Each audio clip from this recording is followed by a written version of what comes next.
Stay tuned for Bridge to Health right here on MadhouseTV.com. Finally, the time has come. You no longer have to choose between conventional medicine and alternative medicine. Today, unlike years past, your team of doctors from all disciplines are working together side by side for the benefit of you, the patient, to help you regain your health and cross the bridge.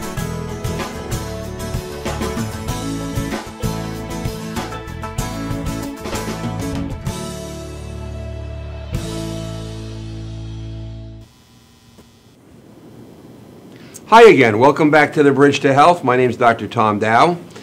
And each week we have a special guest that is part of our healthcare team. They may be working in our facilities, they may be working outside of our facilities, but we work hand in hand with different specialists for you, the patient, to give you the best possible healthcare there is out there. Today, we have the great pleasure of welcoming back Dr. David Gentile. Hi, Dave. Hey, how are you, Doc? Good to see you again. Good to see you. It's been a while. Thanks for coming back. Thank you. You were on our opening show. Yes, I was. And we discussed many, many, many exciting things, but we still have a lot more to discuss. Absolutely. So today we're going to be talking about the fall season. Yes. Right? Yes. And things you do as a general practitioner, Dr. of osteopathy, specializing primarily in kind of like alternative... Yeah, integrative medicine. Integrative medicine. Yes. And describing it to the audience what integrative medicine is, actually. Okay, so I'm trained as a physician, and I've done a lot of additional training and boarding to not just be in family practice and osteopathic manipulative medicine, but I did a diplomat status in anti-aging and regenerative medicine, which has given me a lot of opportunities to help heal patients with that, as well as a diplomat status with the American Board of Integrative Holistic Medicine. So integrative medicine is really just taking what we know as medicine in the U.S., MDs, DOs, and things of that, and bringing in other opportunities for healing, nutraceuticals, lifestyle choices, whether it be even exercises, acupuncture, different things, somewhat practicing, quote-unquote, outside the box, but always being well-grounded in the medicine that we need to always keep an eye on. Gotcha. So, as I said on many other shows, our facilities located in Melville, in Hicksville, Ronkonkoma, they're geared to having the specialists that we need when the time comes. And the most important thing about the word "when the time comes," we always want to try the least invasive approaches first. Try to get the body working better on its own first, and then if all else fails, we always have the medicines, we always have the surgeries, but we always want to try to get the human body to function at its maximal first. And Dave, this is what you do in your practice. Absolutely. You don't right away, somebody comes in with a cold or a flu or a symptom, medication, drugs, stop the symptoms. You try to do things from an integrative basis. That's correct. To try to get their bodies working better, right? Yes, yes. Great. So let's talk about the fall. Yes. What happens to patients once the fall hits? Well, And what do you do? That's great. I mean, I like to prepare patients. Every season has its own energies, its own problems, its own goods and bads, right? So as we leave the summer, we're going into the fall, and some things to really keep in mind. A lot of people come in and go, oh, Doc, I'm sick. And I examine them and I say, well, you know what? This is more of a mold allergy. So people think of allergies happening one time a year, springtime. Well, those are the outside allergens.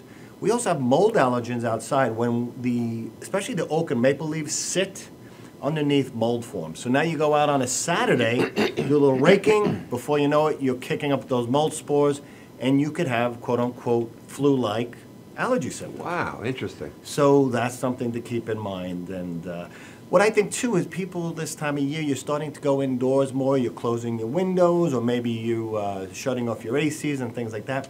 Perfect time of year to get your ductwork cleaned if you do have ducts in the house. Because forced air. Forced air, ducts, absolutely. AC, heat, that kind of thing. Absolutely. And if you have the old radiators, take the faces off, vacuum the fins. Because you think about it, you're going to be in the house X amount of hours per day over the winter. Now's a good time to do it when you can air out the house after you vacuumed and cleaned up.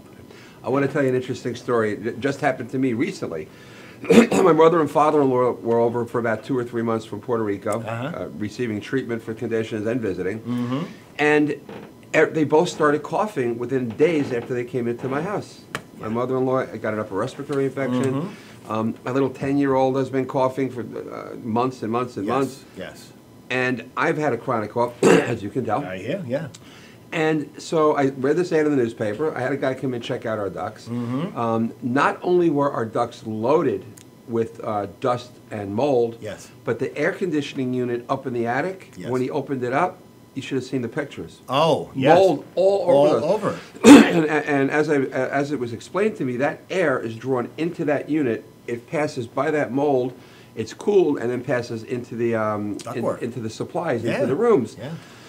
So we had the whole thing cleaned, and then what he actually did was put a UV light inside the unit. Right. Because UV light kills any mold that starts to grow again. Right. That's right. And this was all new to me, which I think Yes. the audience would probably be pretty interested in, right? Definitely. I mean, they could benefit from that in so many different ways too. Is it is the dust, it is the mold. Even sometimes there's moisture issues in the ductwork. But when it comes to change of seasons, you have to look out for what are the triggers that you can avoid. Right. Right. And Such as what other triggers can people avoid?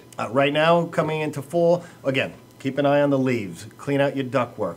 And remember, now's a great time to go out. If you had asthma or if some of the older patients I have can't handle the humidity and what have you in the summer, starting to cool off. Go start your walks back.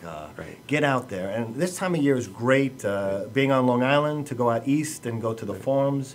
There's so many wonderful things you can do just eating from Long Island that give you antioxidants. They'll help basically even control some of the allergy symptomatologies. Well, I can tell you right now, I'm highly allergic to mold. So if I rake my leaves, I'm going to get one of those masks to wear. You should. If I rake. You should. Or I'll make one of my kids do it. That's even a better idea, Doc. But even that, for you can try something like quercetin.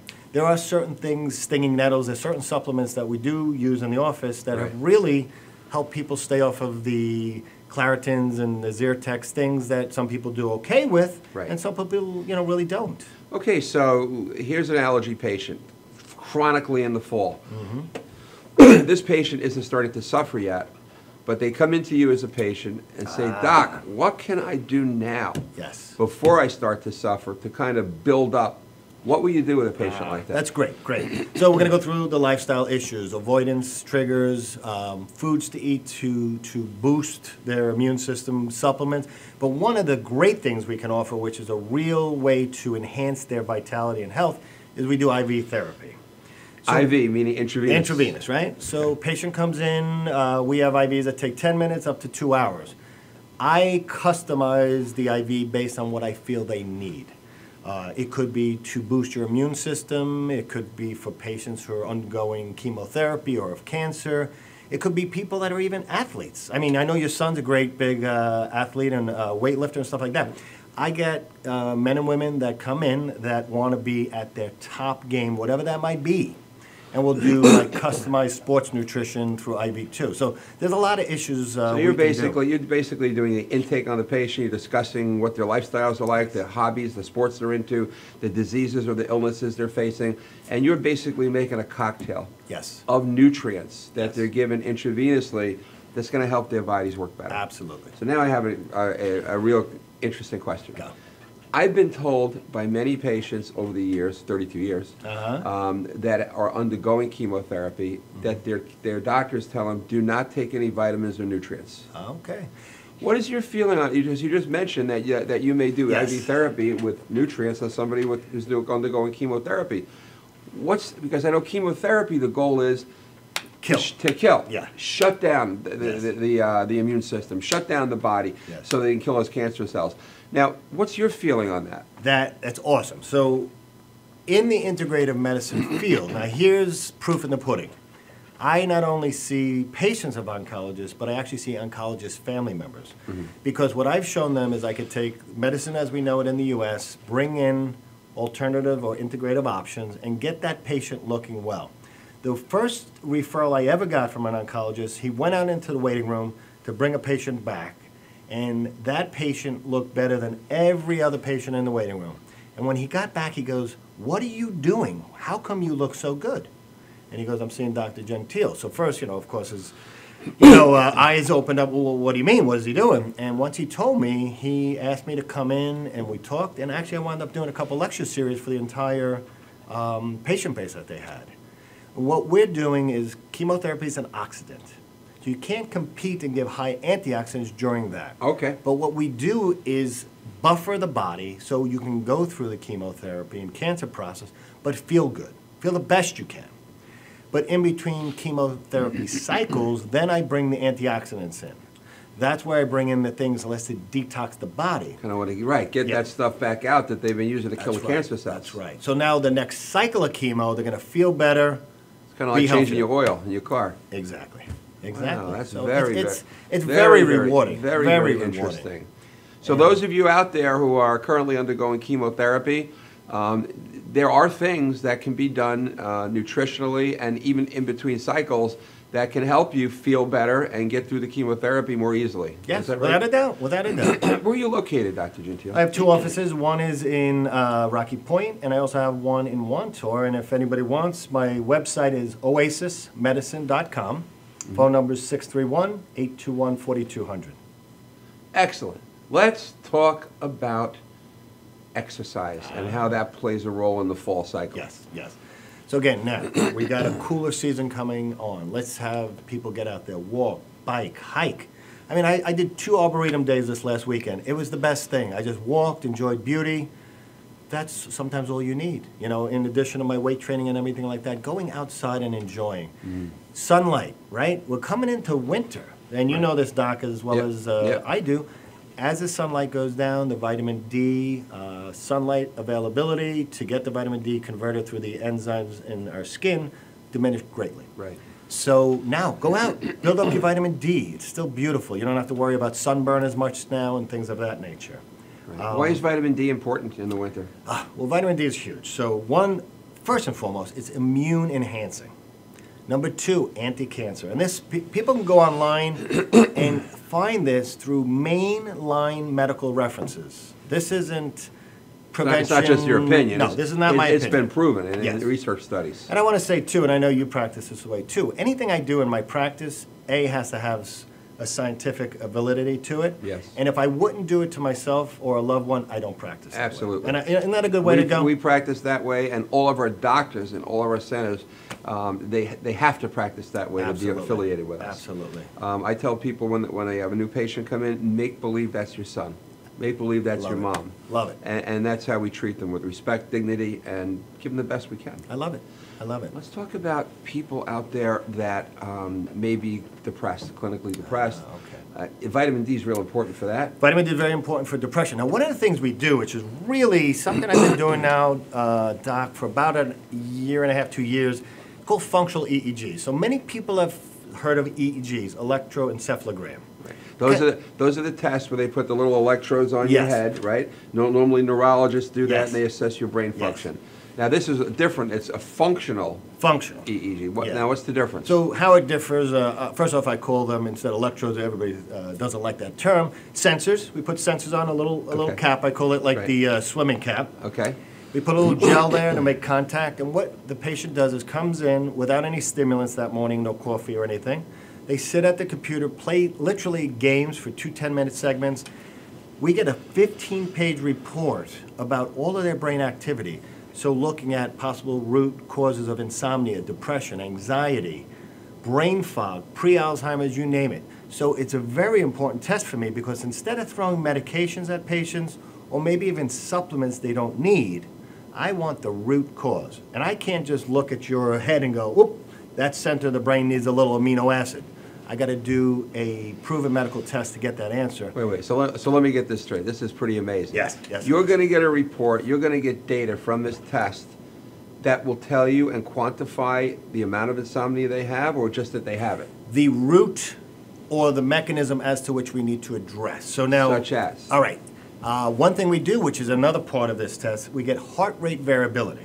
Okay. Heart rate variability is we have the sympathetic and parasympathetic system, right? Which is the autonomic nervous system. Right. So for people that don't know what that means, is the sympathetic is fight, flight. The parasympathetic is we call rest, repair. At one point in the world, we had a good balance of the two. Where do we live right now? Sympathetic, right? commuting, cell phones, iPads, overtime, mortgages, taxes. The fight response. The fight response. So we are always, we're trying to kill a saber-toothed tiger that doesn't exist. So our body, blood pressure goes up, heart rate goes up. That's just for New York, right? That's just for New Yorkers. Our saber-toothed tiger has bigger teeth You than go to any Puerto other. Rico or one of the islands that we were living parasympathetic, right? Namaste. So by looking at how and why people have anxiety, depression, insomnia is very helpful. Sometimes it's a lifestyle change that makes the difference. You don't need medication. Right. Or I have people that come in and they're 3 or 4 psychiatric meds. That's way too much in many cases. Right. Got to get them down. So this gives us the ability to look at things. That heart rate variability I told you about is how does the brain affect the heart under stress? Now I say to patients not to scare them. This is not an EKG or an echo, which is a separate test. This tells me if a patient's heart rate variability is low, the possibility of them getting through a myocardial infarction, heart attack, correct, is extremely low. All you got to do is we do something called heart math. We put them on high-dose omega-3s. We have them doing relaxation techniques. So what we can do is not guarantee whether or not they have a heart attack. That's a whole nother issue of testing. But God forbid you did, would you make it through? I want to know if I ever had a heart attack, I'm going to be on the other side of that. So you're kind of like you're giving nutrients to make the heart more likely to survive an event. Yes. In the case it does. Yes. And you know, right now, the beauty doc, full-time, go out east. We have all these cruciferous things, Brussels sprouts, cauliflower, broccoli, kale. Yeah. Oh, yeah. Autumn produce, right? High antioxidant values. All the cruciferous, which is called the Brucellus family, anti-cancer. Yeah. Go get squash. All the squashes have beta-carotene and antioxidants. This is the stuff we need. Right. Go to the farms. Go to the vineyards. If you do drink wine, get a nice bottle of red wine. Not to start drinking, but if you drink, enjoy some good wine in moderation. We also know red wine has a nutrient in it, Yeah. which is very good for your Excellent, body. which is resveratrol. Right, resveratrol, right. I do use that in my practice for those that either choose not to drink wine or can't for some reason. Right. Very useful. I actually Right. take it in supplementation too. It's great antioxidant. Great antioxidant. Awesome, awesome. Let's talk a little bit about your cooking show. Oh, great. You're a chef, correct? Yes, so a chef by training, been in the restaurant industry, and right now I do a cooking show called The Good Life with Dr. Dave, which has been aired for a while, but I have a new show which I am so excited about with my girlfriend Venus Quintana. She's a food critic, a foodie, a brilliant writer. And what we started doing is we're doing a radio show, which we are launching on September 21st, 9 o'clock. I'll get the information out to you. Cool, man. That's We nice. can share it. So it's Getting Hot in the Kitchen. You can find me on Facebook under David A. Gentile, and all of my postings of events are on there. But what we're going to do, Tom, is this. We're going to talk about what it is, finding your passion for cooking. All right? We're going to ignite your passion for food. Okay. That's what we're doing. And we're going to do shopping, and we're going to go out to the vineyards. We're going to be doing cooking segments. We're going to be talking about everything from how to find the right ingredient, to store it, to cook it, to prepare it, and it's going to be a lot of fun. We're doing a radio show. Then we have pilots of our cooking show. Is it going to be just mainly the passion for food and finding good foods that you enjoy and develop passion? Or are you going to have like a medical tilt on that too? There'll always be the medical tilt, so we kind of have this You can beautiful say, well, relationship. this one's good, but this one's more healthy for you. Exactly. Nice. So Venus, my beautiful Venus, she's from Britain. And so we were just over there for 10 days, and God knows, some of the food in Britain's amazing. I like the Persian and the Indian and all of that stuff, the kebabs and the rice and the veggies. Right. But, fish and chips, how many nights in a row can you eat that and not feel like, you want to take a nap?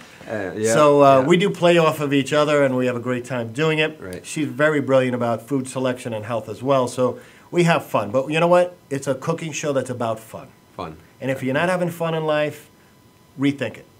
Got it. What about cooking food? Does it take the nutrients out?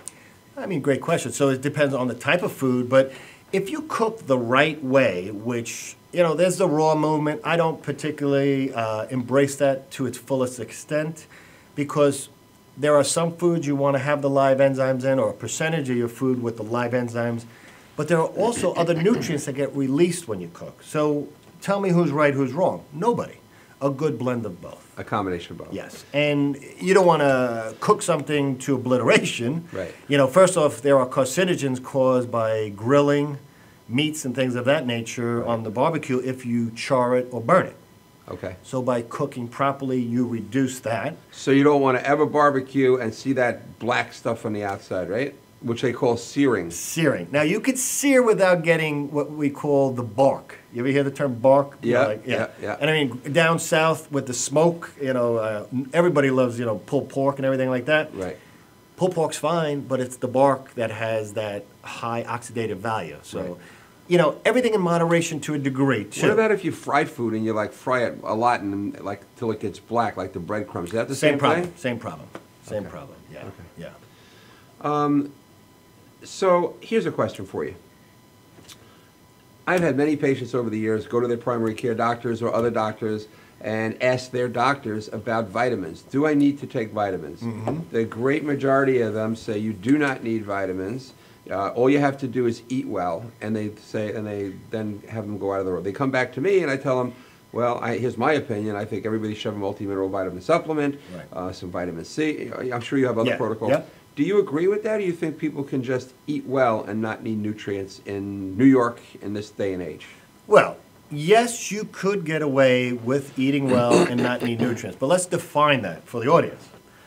That means you're buying organic, high-quality produce. You're not keeping it in the refrigerator forever. You're buying seasonal. You're buying local. You're cooking the right combination of foods. You have to assume that your digestive enzymes are strong enough to break down those foods and give you the nutrients, right? If we eat even an apple, it's the enzymes in our body that break that down so that we get the nutrients. By the way, apple skin is high in quercetin, which is great for allergies. So we have apple picking season. Go out and have a party, right? Right. But I think the amount of stress we're under, the toxins we're under, the radical farming techniques that have come up where we have depleted soils. Yep. We have no minerals, no real nutrients going into our food. Right. Agri-farming is about money. Right. Thank God we have food, but we could have better food. It's not the same nutrient value as it was 50 years ago. No. And all these chemicals that are being poured in our soils. You know, there's European Union countries that won't accept some of our exports because of the way we farm them. Wow, I didn't know that. Yeah. Wow. That's scary. Yeah. That's real scary They to me. consider it dangerous, right? They do. They banned it Interesting. because we have used these things like Roundup, where it's a glycophosphate, Right, which is pesticide, right? Pesticide, Right. and it can cause cancer. Right. And what they've seen is now the farmers are using that even before the crop goes down. So they kill the weeds. Where does that stuff go? In the Right. soil. Right. Now you plant your crop. Where does that chemical go? Right. In the So soil. I want to talk to the audience a little bit about, because you'll see this on all vitamin bottles, and most people don't understand what it means, and it's called the RDA. RDA is the amount of what they recommend for a vitamin, each vitamin when you look on a label, and RDA means recommended daily allowance. Right. Let's talk about that. The recommended daily allowance, I think, is what means what you need to take unless you die, right? Pretty much. And you know, that's outdated. I don't think it ever had real credence to it. It was more of a put it up on the board and throw a dart at it and see what number we want to use. Right. So the difference is if the RDA for vitamin C is 200 milligrams a day, Right. they're basically telling you, well, you got to take that or you will become symptomatic with some type of illness. Right. Instead of what I like to call it is the PDA, preferred daily allowance. I love that. Preferred daily allowance, which is the amount of nutrients we should take Yes. so we stay healthy instead of what we should take so we don't get diseased. You better trademark that right before you like leave that? the show here. I like that one. PDA. PDA, which is great. Preferred daily allowance. Yes. What you need to boost your body to keep you optimally healthy. Yes. You like that? So I use Don't the use word, that on me. Can I use optimal daily allowance and you do preferred? I'll think about it. I'll think about it. What I do like is that optimal level. Okay, so I say to a patient, yes. So let's just say vitamin C RDA is 200 for the sake of argument. What is that going to protect you from? Scurvy? like the limeys, Right. the sailors back in the day. Right. They called them limeys because they would give them limes on the ship so they get didn't the get vitamin scurvy. C, yeah. Now, we're far from scurvy, right? Right. But 200 milligrams is not going to enhance your health. It'll just keep you at the lowest levels of health. And the PDA, or optimal daily allowance, might be 1,000 milligrams. That is correct. To give you a better immune system so you don't get as many colds or sick. That's right. Cool. And Well, if I could just jump in on Yeah. this and with that too, Doc, and you know this too. A patient will come to me and go, well, this is what I take. Well, I ask, well, why? Why are you taking that? Well, I don't know. I mean, I saw this on a talk show here. I saw that in the newspaper. These were 2 for 1.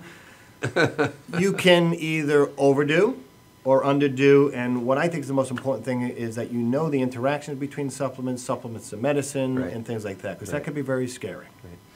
Well, Dr. Dave, I want to thank you once again Thank for you. joining us, and we'll have you back again soon. And for those of you watching us on Madhouse TV, stay tuned. We'll be right back. For those of you watching us on Cablevision, we'll see you next time.